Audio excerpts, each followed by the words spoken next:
And when your goal is so clear and it's always been win traffic, you're obviously going to dominate SEO. New Optima presents the SEO Teardowns. We identify the winning SEO strategies used by industry giants to dominate Google, so you can learn how to print millions from organic traffic. Hello, my name is Izzy and I'm one of the SEO and marketing experts here at New Optima. Today we're going to be doing a bit of a teardown into Investopedia, and we have Aman here who's our head of growth, who is also an SEO expert, and he's going to be taking us through their website and some of the key areas and how they become an SEO success, which they are today. So, Aman, can you please tell us a bit about the story behind Investopedia and how they got started, when they started, who are the masterminds behind them? Yeah, that's a great question. So, hello everyone. Investopedia is, in short, a financial juggernaut. You Google any sort of financial term, Investopedia will appear on Google, especially if you're Googling financial and glossary terms, which I'm going to come to later. So this is the Investopedia homepage. They look, in a sense, quite news. It's quite temporal, the content on the homepage, given that it is following the breaking headlines. But there is a large amount of content on the site which is more evergreen and brings in a lot of SEO traffic. So Investopedia, if you go down to the About Us section, actually started in around, say, 1999. It was a financial sort of blog site at the beginning, and it was acquired in 2013 by a bigger sort of holdco or family co, which is the Dotdash Meredith publishing company, which run a lot of brands. So if you go into brands over here, and let's go to finance, you'll see there's an Investopedia and the Balance, but you can also see they own Very Well, Health, Parents. On the travel side, they own a couple brands there as well, and so forth on tech too. So they're quite powerful in that sense. And Investopedia, since sort of, let's say, kicking off, have achieved a lot in their time. So to date, today they bring in around 62 million of organic monthly traffic. They have a traffic value of 84 million, which means if they were to pay for every click on Google through ads, that 62 million worth of traffic would have cost them $84 million per month. A crazy high domain rating, that's 92 out of 100, over 38,000 pages on their site. And that site in 2013 was acquired for 80 million. And we actually predict, interestingly, that Investopedia, given in 2013 and you had 10 million organic traffic, if you just, pro-rata the numbers up, they're worth at least 500 million today. Especially when you consider they're sitting in a very, very powerful holdco, which probably brings in a lot of synergies too. So Investopedia is probably worth at least $500 million, and brings a lot of traffic. And I'm kind of excited to sort of describe and show everyone what they're doing and what's the secret behind their success. So it's really interesting just how much traffic they've got. Can you give us a bit more detail into exactly how that traffic is split across the site? Yeah, great question. So Investopedia ultimately is bringing 65% of traffic from a particular type of page. And I'm sort of excited to show that off to you guys. What we have here is a pie chart which shows the split across subfolders. Now, a subfolder is all the pages contained in the first slash. So investopedia.com/ask and all the pages like slash after that bring in 16% of traffic. Slash articles, which typically is going to be blog pages, brings in around 12%. And then slash terms, the juggernaut, brings in around 65%. Other is usually subdomains or the homepage, which only brings in 17%. So what we're really interested in understanding is what is slash terms and what's going on there. So I'm sharing my screen on what is going to be called slash terms. So if I've gone to the URL, I've searched investopedia.com/terms, and this is what comes up. It's effectively a dictionary or a glossary page. So ultimately, every financial term underneath the sun that Investopedia believes brings traffic is on this page. And these are just the top, let's say, probably say 20, 30.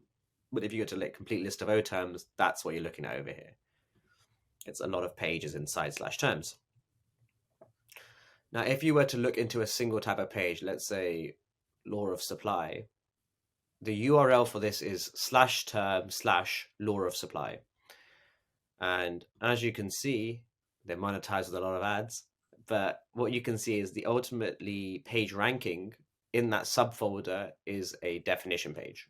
It's describing what the law of supply is, some key takeaways, and doing a very, very good job of educating the consumer and meeting search intent. And so the majority of their traffic, so 60% of their traffic, comes from these types of pages. And as you can see, these aren't very, let's say, commercial pages by any means. They're very high in volume, but they're very much top funnel education. And that probably indicates to you why I've had to click X on a lot of ads. They're probably making a lot of money from ads here, and it's probably very difficult for them to sell a product on the back end of this page. Okay, wow. Could you go into a bit more detail about the slash terms page statistics? Yeah, so slash terms pages brings in a hell of a lot of traffic. So of that 80 million or so 60 million I said at the beginning, it's actually 41 million just coming from slash terms. And there are 15,000 pages or 15,000 terms, roughly, let's say, in that slash terms subfolder. So around half of the traffic value of the whole site is purely coming from these types of pages. So it brings in 15K pages, 5.5 million keywords. But this is what's really powerful about these types of pages. It brings in so many backlinks. It brings in 8.7 million backlinks or 261,000 referring domains. So this is kind of what you see in generally in SEO. Your top pages that rank really high may not be money converters for you because they're very educational based. But if you're ranking top position number 1 for, let's say, law of supply or how to calculate EBITDA, you become the de facto source of truth. And when you're the de facto source of truth, everyone wants to link back to you in their article saying, you can calculate EBITDA this way, hyperlink Investopedia. So these pages are backlink magnets, in short. They just attract so much volume and attract so much authority and prestige that it makes it worthwhile creating these pages. Can you give us a bit more information about how we calculate traffic value? Yep. So traffic value here is essentially the number of clicks that these keywords gets times by the cost per click. So I'm going to quickly share with you my screen on a tool called Ahrefs, and Ahrefs analyzes websites for their SEO. And you can see that we're looking at investopedia.com/terms, 5.5 million organic keywords, and 43.3 million traffic value. So let's click into traffic value and let's have a look at exactly what's bringing the most amount of value. So we can see here, for example, that the page that has the highest traffic value is term/bail bond or term/payday loans, and they both generate £661,000 and £750,000 worth of traffic value. What this indicates is that of the 84,000 amount of traffic, people are paying a certain cost per click, which would amount to 661. So that's going to be, let's say, 84 times 6, so around £6 per click or $6 per click, if I'm doing my maths correctly. No, I'm not. Around $8 cost per click for each of this. These traffic values would generate a traffic value of 661.723. And if I open that page up for you, you're going to have a look what comes up. So what is a payday loan, how it works, how to get one, and legality. So that's the page that we're on. And this is, again, worth, say, just under $700,000 a month if you were to try to rank for this page above it on Google. So if I search payday loans, and if I was in the US, but I'm in the UK, this person here would be paying £700,000 or dollars to be there every single time it was Googled. So it's incredibly lucrative when you are able to rank organically for these keywords. That's incredible. It just shows the power of SEO. Yep. Yeah, for sure. When done correctly. So, could you let us know? So, why is Investopedia ranking for nearly every financial term? Yeah, it's an interesting one, and it ultimately comes down to how early they were in the game. So I'm going to show you Investopedia.com now, and we're going to look at their site as my Ahrefs loads, and I'm looking at organic search. They've been around, as we described at the beginning, since 1999, and they've been playing this SEO game really, really well. So over all time, they've been growing from 7 mil in 2015 when you probably didn't even know what SEO was, or I didn't even know what SEO was. So they've effectively been writing amazing content for years on end, building backlinks for years on end. Sorry, I wasn't even sharing my screen. So this is Ahrefs for Investopedia.com. Why they've basically dominated all financial terms is a function of how long they've been around.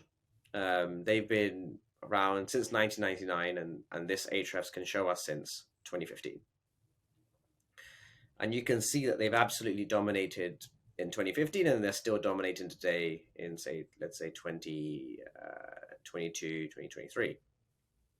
And when you're around for this long and ranking for these many keywords, you just attract so many backlinks, and that skyrockets your domain rating. And even I think the last 30 days, they have another 207,000 backlinks.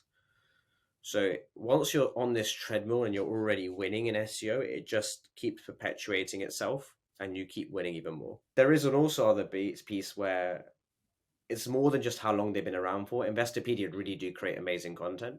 Like these terms, I used to use Investopedia back in my university days to get definitions of good terms. Maybe I would Google, I don't know, what is blockchain? It's probably a good one. Like this is a really good article. It's explained. There's unique diagrams created just for Investopedia. There's videos from Investopedia. Very natural links. There's references. This is a great page. It's optimized for SEO, but it's also optimized for the reader, which is why they're going to keep on winning.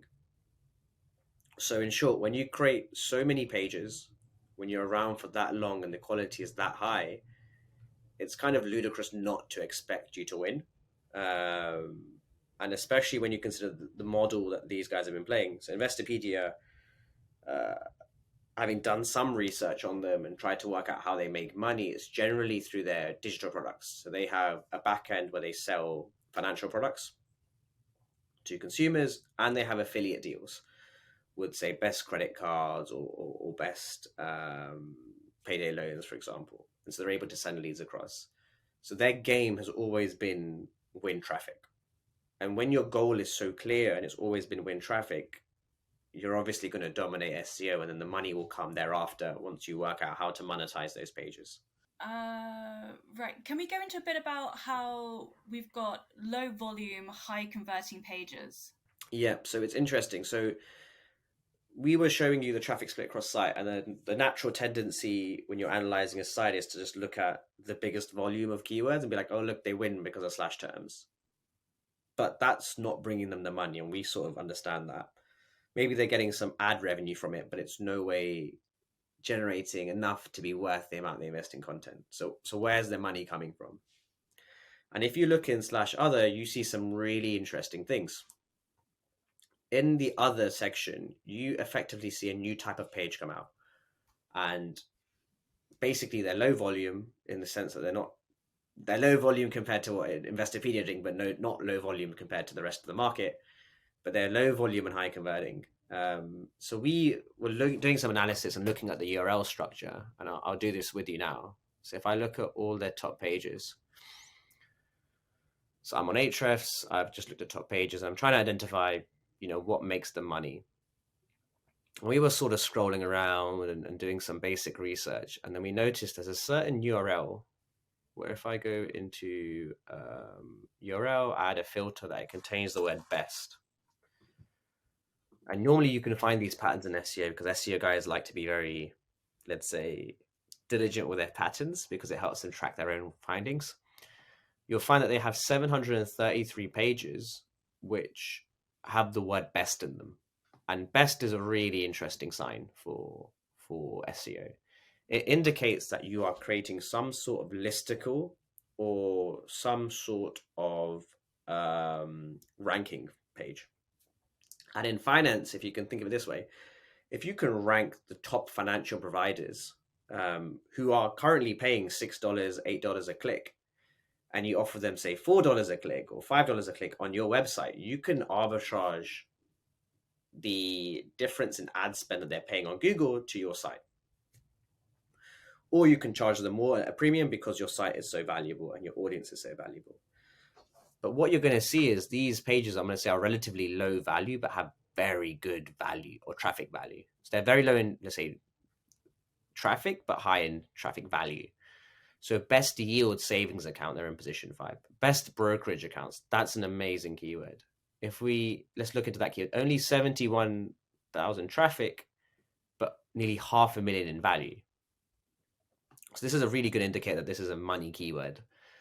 So if we look at best brokerage accounts, we go into that keyword. I want to see who else is competing for that keyword. So it's a really difficult keyword. It's got some good volume. Investopedia are number 1. It's mainly in the US. And pretty much consistently, Investopedia top out. And then you have NerdWallet, Forbes, Bankrate, Fool.com, Fortune 500, Business Insider, Money.com, WSJ. But on the grand scheme of things, Investopedia are winning. They have a huge domain rating. They're attracting loads of backlinks. They're getting a lot of money from this keyword. And so, in short, they have 719 pages, or 733 from our last look on Ahrefs, where they have these types of pages, best something something. So if we look at the best online brokerage, best online brokers and trading platforms, a comprehensive, unbiased look. I mean, I'm going to question the word unbiased here, if there are some, again, affiliate links sitting inside here. So generally, when I see this, I'm kind of aware they're probably making money off an affiliate click. And you can see this by looking at the link address and just going in a bit more detail, but I can see that it's going through a company called clicklinksynergy.com. And so if I Google clicklinksynergy.com, I can see it's recruiter and advertising. So they're using this as an affiliate platform. Okay.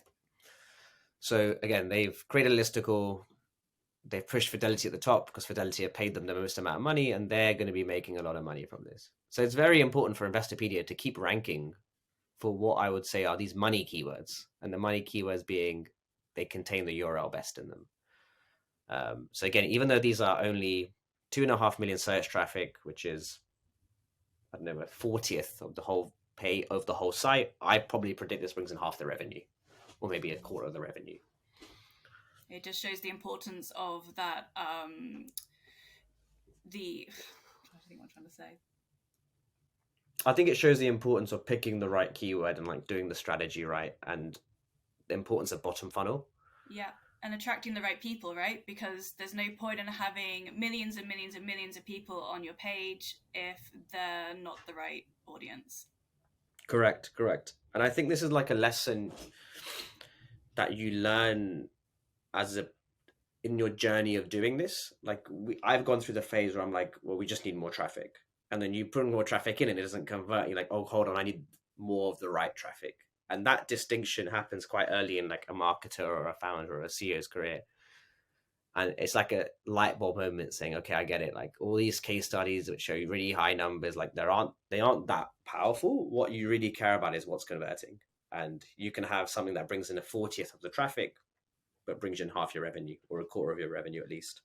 Okay, should we now go through the top 50 pages that are attracting over 200,000 backlinks? Yeah.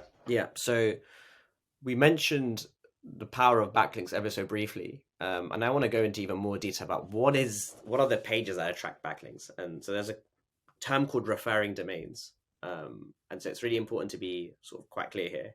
A backlink is when someone links back to your site in an article. So an article could have 5 backlinks because there's 5 different hyperlinks to your site, but there's only one unique referring domain because they're all coming from the same place or the same page or the same domain.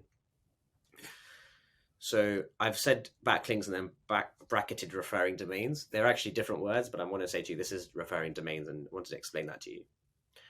Now, as you can see, no surprise, terms subfolder brings in most of the referring domains, which is a consequence of them bringing in so much top funnel traffic. But what's really interesting is you're seeing infographics appear in the referring domain section. Now, infographics are really interesting because we wouldn't have thought they were valuable, but a lot of the time when you are looking for, let's say, measuring backlinks and you want to link back to someone, if you want to make your article better, you probably want to include an infographic. And infographics are expensive to produce. They require creativity, a sense of style, and a deep awareness and understanding of the topic, which means that it actually takes time for an infographic to be made. Now, as a marketer, if I want to, or as someone that wants to explain a specific concept, a picture can paint 1,000 words. And so picking a great infographic from the internet is very valuable. Now, a lot of the time, people will just copy and paste the infographic from a site and then reference that site in the hyperlinks. So therefore, a lot of the backlinks that Investopedia gets are actually from the infographics it creates. So now I'm going to briefly pause the market clip here where I'm going to try and find an example because I haven't got an example offhand right now. So here's an example. If I go onto investopedia.com, I go onto Ahrefs best by links. So seeing what content gets links, you can see I've added a URL filter. It contains PNG. Now, Investopedia might be doing WebP or JPEG, etc. But for example, I don't know, this URL, someone's referred domain to it. There's 843 referring domains to it, albeit not very high domain rating. But if you click on that link, you're now going to see that people are referring to this infographic. So this clearly is bringing in some sort of, let's say, SEO benefit. And if you do this on a scale that Investopedia are doing on, you can really be rewarded. Amazing. Right. So we can see Investopedia has done amazing over the years since it started in 1999. So how can Investopedia just keep on growing? Yeah, it's almost like, can it keep on growing? Where's it going to get to? Like, is this reached its cap? But there are so many more pages it could create.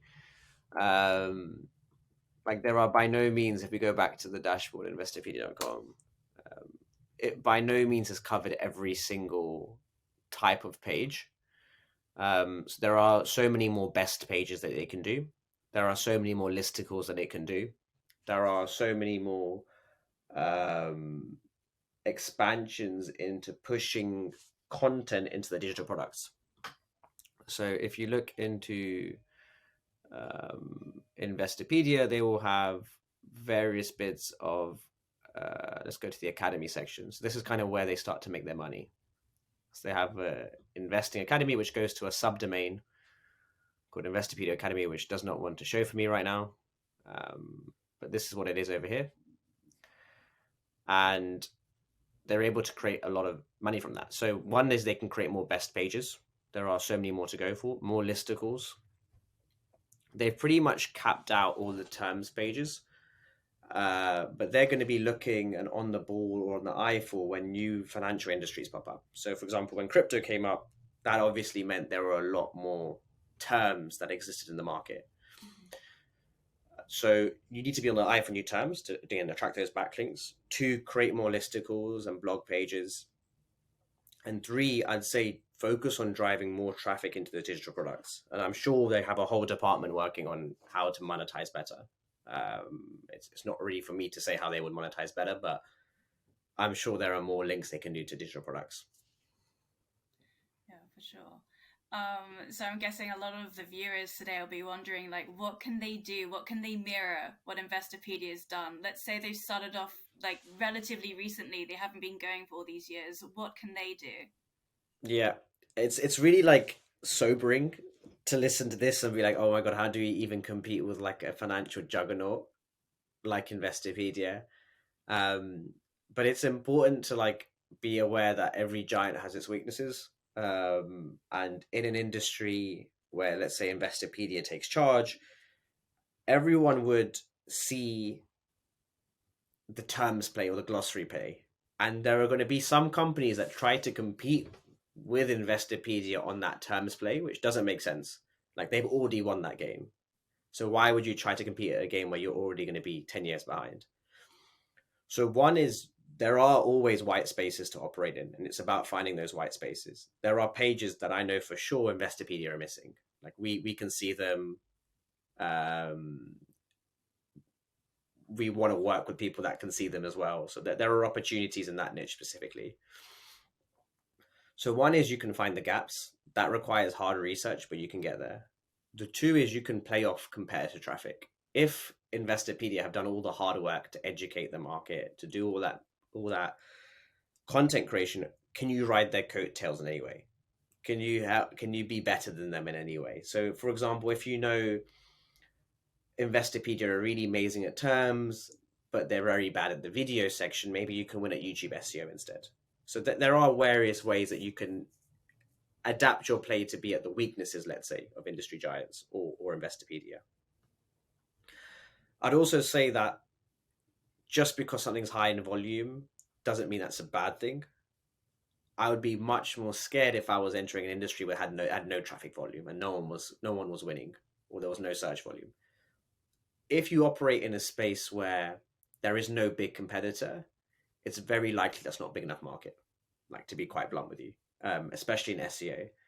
SEO is about serving existing demand. It's not about creating new demand. So if no one can serve existing demand, there is no existing demand to start with. So I'd be very worried trying an SEO strategy. So lots of traffic is a good thing. If there are lots of competitors with lots of traffic, that's even a better thing. That means they're all finding their wins. So what's to say that you can't find your win in there too? So it's partly a mindset change, but partly a call to you need to be better at your keyword research. You need to be more innovative. You need to be clever. You need to think outside the box. And you shouldn't be trying to copy the same strategies that they used because you're too late. Right. Okay, so what pages should the viewers be thinking about? Yep, good point. So just from Investopedia, there are two pages you should be thinking about. It's your listicles and your glossary pages. Now, on the last slide, I said you don't compete with Investopedia on their glossaries. But if you're not in the financial space and no one has a glossary page in your sector, that's your call to action to make the glossary page, right? Mm-hmm. If it is so obviously important in the financial industry, it's therefore means it's probably going to be important in other industries by chance, let's say. So, for example, if you were in crypto early, like super early, before anyone knew what was going on, had a whiff of it, if you were the guy creating the glossary pages, you would have absolutely dominated the market today. Or if you see a new industry popping up, say it's say TikTok trending sounds, for example. Say you're the person creating a glossary of every TikTok trending sound that ranks for Google on SEO. That's really powerful. So you can create glossary pages where there are new industries being born. AI is going to have a load of them too. I recently came across a bunch. I have a background in AI, and I come a bunch of new words that I knew about, and I'm like Googling them. I'm like, great, cool. I now know who's ranking on Google, who's actually educating the market. So glossaries are very valuable. Now, best in listicles, I really would argue anyone could do that, and no matter how mature the industry is, because there always seems to be something left behind. So, for example, we're working with clients, and I'm trying to be mindful not to reveal the keywords we're going after, but we're working with clients and they are in the, let's say, tech space, and we're doing best tech companies for solution. So best tech companies for cleaning data. I'm making it up completely. That's a really good listicle. That's not going to have much search volume. The big players don't want it. But if that's 20 people searching that specific keyword, knowing they're looking for companies, that's going to convert for you. In a similar sense, as an agency, we would be ranking for best agency for or best agency in.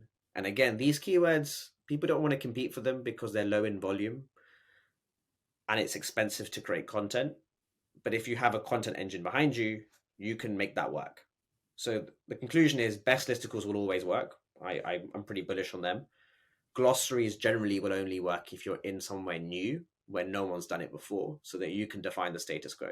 if you're trying to define to everyone how, reciprocals and numerators and denominators, you might as well just go home. There's no point trying to compete in that space. It's just so old and so mature. Yeah. Thank you so much, Aman. That was so interesting. It was really helpful, and I'm sure our viewers are going to get a lot of SEO tips from especially that last bit there, and learning about what the industry giants like Investopedia have done over the years. I want to say thanks so much for watching the webinar on Investopedia SEO Teardown, and we've got a lot more exciting content to come, so please subscribe, like, share. We want everyone to benefit from SEO and our knowledge. Awesome. Thank you so much.